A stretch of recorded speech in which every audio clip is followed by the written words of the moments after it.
All right, what's up, everybody? So tonight, I'm about to go out in the garage and I'm about to do some mechanic work. Let's talk about survival. Basically, what I'm doing, I'm about to describe like 10 level work. Doing your own tune-up, knowing how your car functions. I changed my motor mounts on my Acura, and I'm about to change my motor mounts on my Ford. If everything's shut down, are you prepared? Are you physically prepared? Are you mentally prepared? You never know when the cell phone's gonna go out. You never know when the light's gonna go out. You never know when the internet gonna go out. All of us gonna have to rely on our POV, our privately owned vehicles. So tonight, I'm about to go out here, knock this thing out, and I'm gonna do it in less than 2 hours. All right, so check it out. The first thing, the whole battery gotta come out. The battery assembly has to come out. Basically, you have to remove the air intake assembly.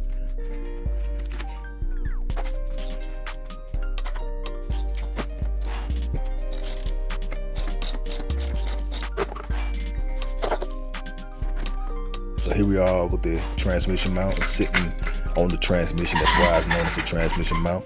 Guys, this car has about 4 or 5 different motor mounts to keep the motor locked in place.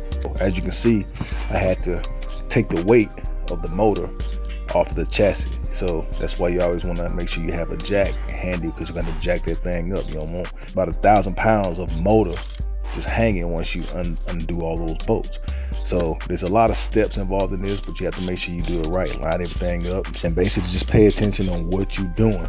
You got to watch where you place every screw, because all those screws that you undo, you're going to have to put them somewhere, and then you're going to have to use them when you put the new part on the car. Trust me, I know from experience, man, you want to make sure you're doing this properly. I've been doing this for a while, so I can do it at night. It's no problem.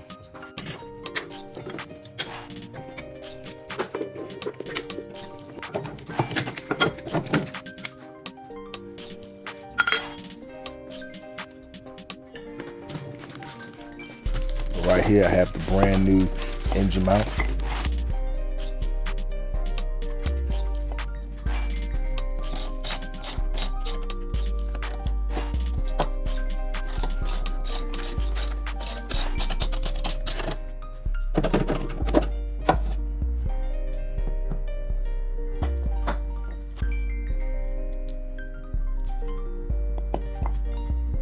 Doing an inspection, basically just comparing it to the old one before I put it in.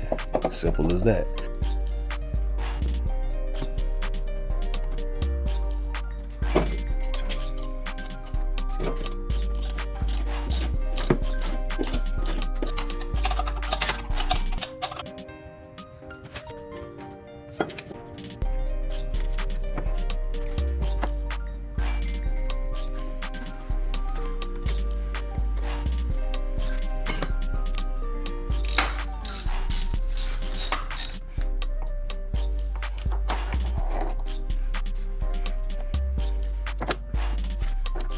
Got a lifetime warranty. I take it back and get my money back.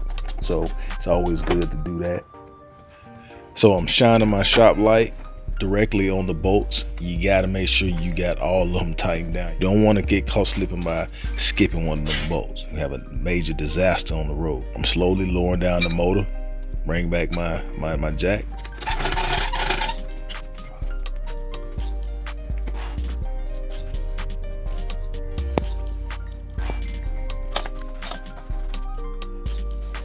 All right, got the battery back in, just tighten down the cables so that way I can go ahead and give it some power.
Alright, I just wrapped up. I'm about to crank it up and see how this thing gonna sound, see how she rides, take it on the test drive tonight.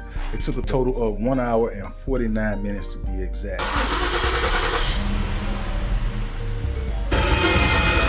And there she go.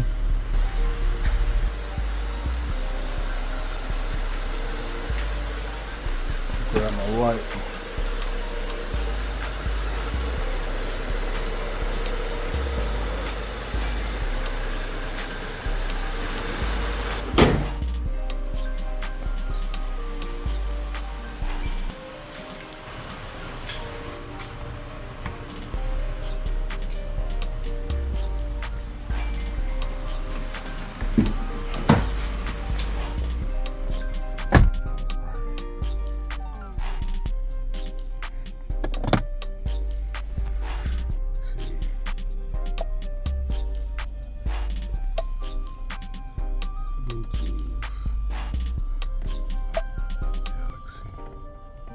Gotta connect, baby, gotta connect.